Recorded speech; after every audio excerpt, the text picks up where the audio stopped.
Hello everyone and welcome back. It's the Untitled Critic and we're taking a look at another game on Steam Deck, and for today it's Darksiders Genesis. So as you can see, I'm about 3.5 hours into the game. This game is Steam Deck verified, so everything works out of the box, no problem.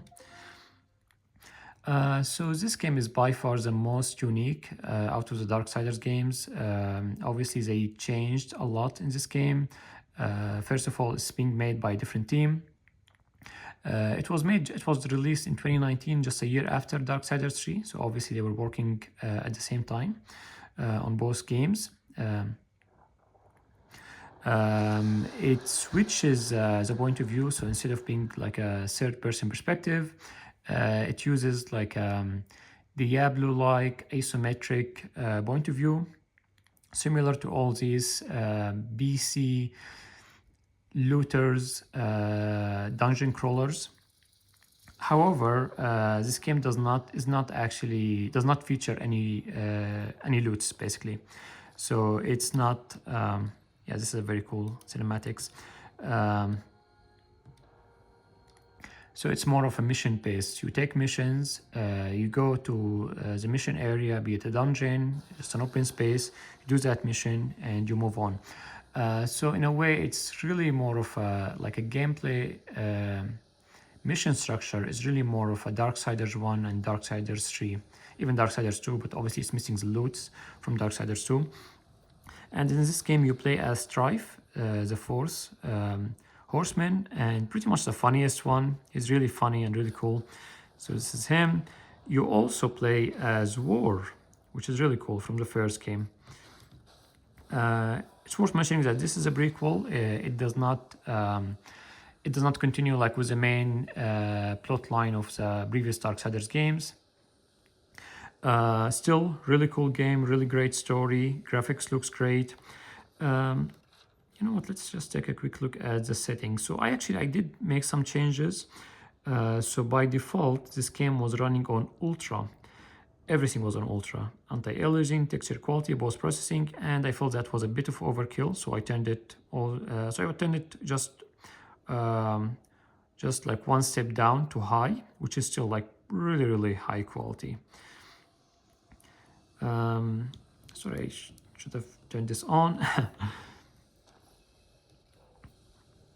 As you can see, actually the game is demanding on the GPU quite a lot, so we're not really getting lots of battery time. Obviously, because we're running everything on high, I would imagine if we drop it to medium, it will be a little bit better. I don't really care about battery life, because for me 2 hours is kind of like the max that I'm getting sometimes from a single, like at once. All right, so we're now on the 5th mission, so we'll go right there. The dialogue in this game, the music, the voice acting, just incredible. I would say it's by far the best. All right, so here we are.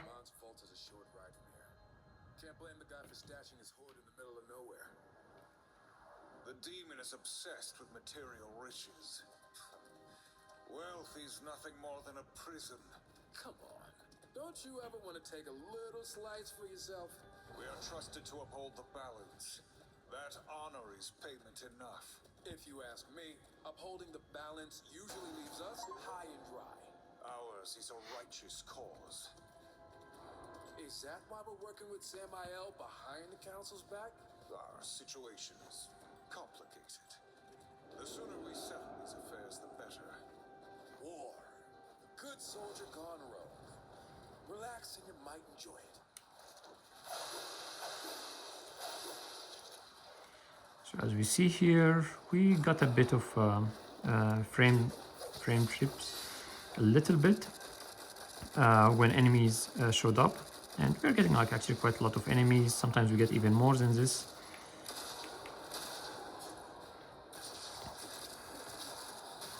Yes, controlling Strife makes the game really feels like a twin stick shooter, which is really, really cool. It actually works quite well with this style of game. There are also like few other abilities that you get. You know what? Let's switch to war. This is more of a traditional.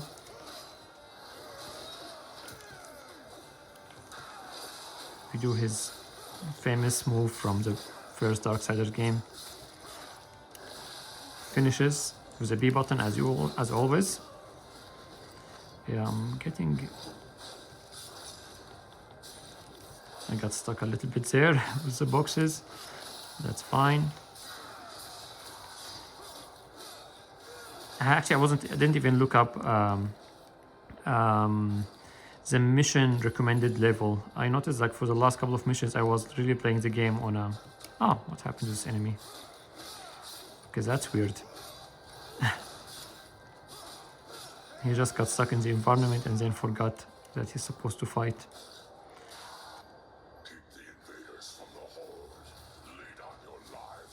Oh my god, it's a guy with a machine gun. Demon with a machine gun. That's not good. Was it flamethrower? Or like a mix of both. Ah, okay, it's even worse. It's a grenade launcher.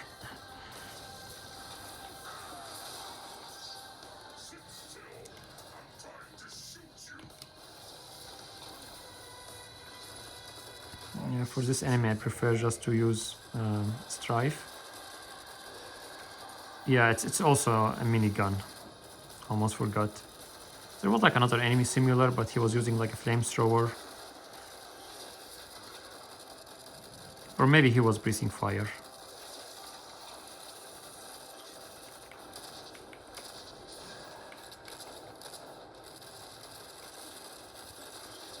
Strife also have some like can do some close quarters combat. Yeah,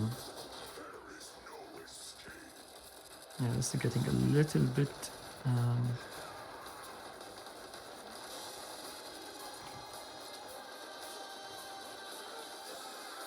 Okay, Strife is down.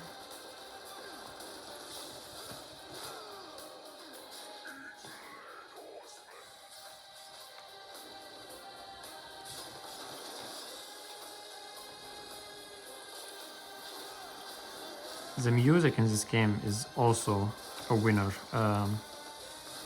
Although I'm not sure I would say it's better than the second game. I would say it's equal. Okay, finally we can actually take him down. We don't need to bring his health all the way down. That's cool.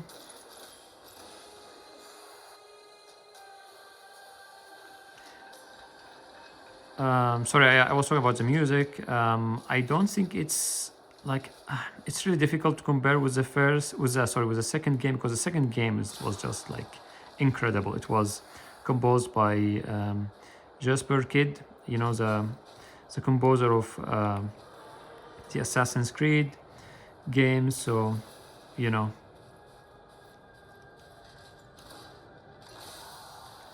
it was just incredible. Oh my god, I hate this enemy. He's like a flying wizard.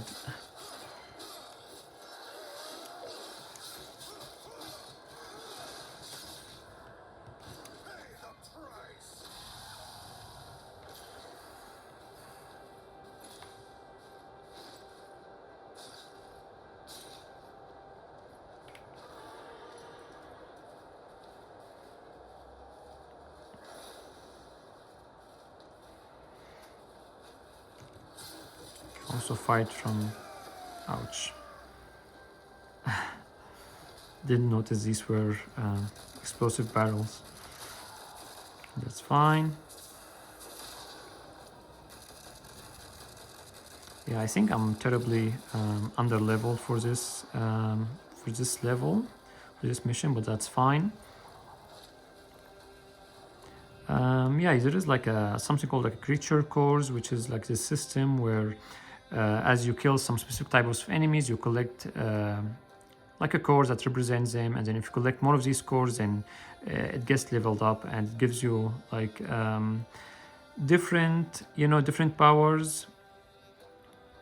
Yeah, like increased damage, increased resistance, that kind of stuff, and you just place them.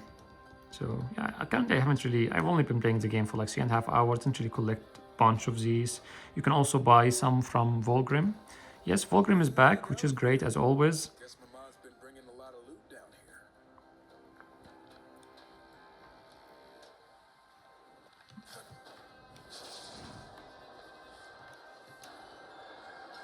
here. All right, so we're taking the elevator. The environmental design is just incredible. I would say I would put it the environment design, creature designs, just design in general, and concepts. I would put it on the same level as Darksiders 2, which in my opinion has the best designs and the best concepts in the entire franchise. The coward must be hiding down here. Let us find him and see what he knows. You think he's just gonna spill it? One way or another.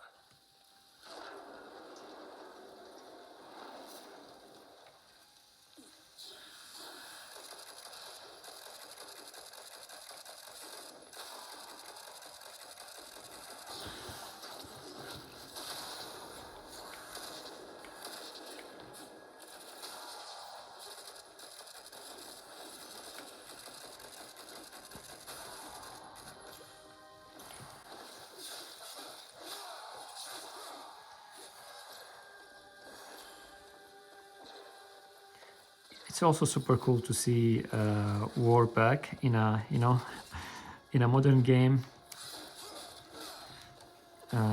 Like Darksiders 1 is like it's from 2010, so being able to play again with him is really cool. And I would honestly say I like his character a lot more here, even so he's still the same character, but on his own he was kind of I mean, I wouldn't say boring, but I mean, you if you played that games and you know what I'm talking about, sometimes you would get bored of There's more gold here than we'll ever see in a lifetime. yeah, he Maybe we should get a closer look at some of this gold. Take some for our yeah, I was just saying like his character was I don't know, he was like way too strict, and Strife is exact opposite. And have them having them both together, working together, just and balancing each other's characters is really cool, and personalities. Like Strife is just way so chill, and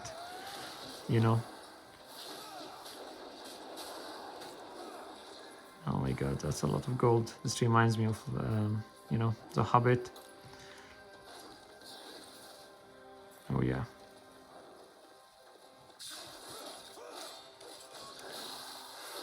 And there's actually also a lot of platforming in this game. So you jump, you hold on to some stuff, like like this. I mean, I didn't mean to catch this enemy, but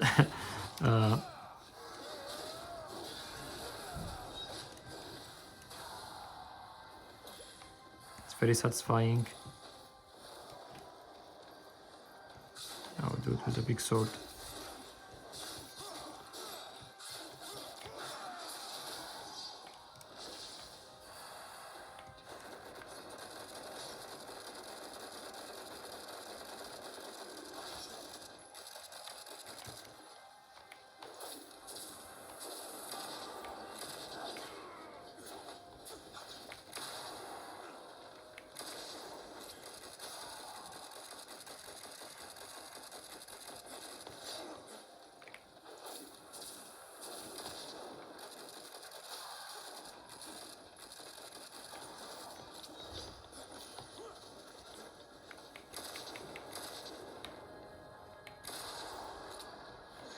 Finally. The entrance to the vault is sealed. Mamani's no fool. Never met a vault I couldn't crack. Eventually.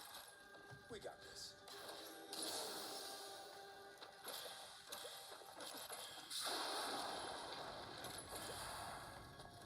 Well, when I said that there is no loot, like there is no collectible weapons like in Darksiders 2, but you can still collect like creature cores, like the ones I showed here.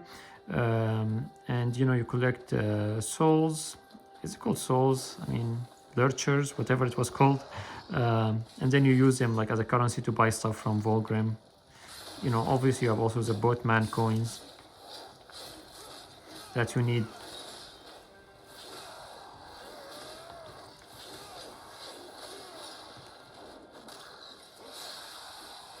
But yeah, so far I'm enjoying the game a lot.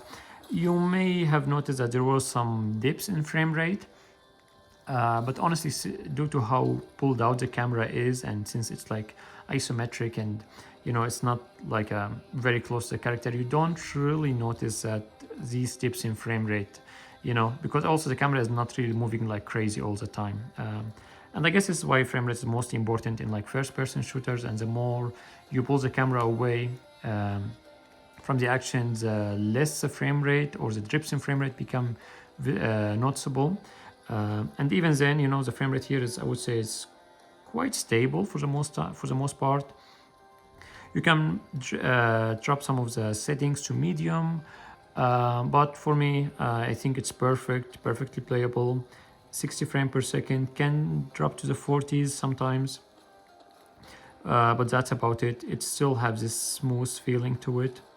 Great graphics, great lighting. Yeah. All right, people, I don't really want to spoil anything. I know there probably will be like a boss fight by the end of the dungeon due to the story, and obviously this is kind of like the structure of the missions in the game. So just want to show you this game because so far every video I saw of these games were always with like the first 20 minutes, which I really don't like, because I know games get progressively more complex, you know, with levels and more enemies and all that stuff. So yeah, I just wanted to spend enough time with the game, and gladly, happily, I'm glad to say that yeah, it's great. Everything works so well. Can't wait to continue playing this game and finishing it. I've already finished Darksiders 3. I'll have a review for it up by Monday, I think. That's currently this is my schedule, publishing one review every Monday. But yeah, I'm currently working on the draft of that review, and at the same time playing Darksiders Genesis, which is just incredible game. So I hope you enjoyed this video. If you did, please leave a like, leave a comment, subscribe if you haven't, and yeah, we'll see you guys next time.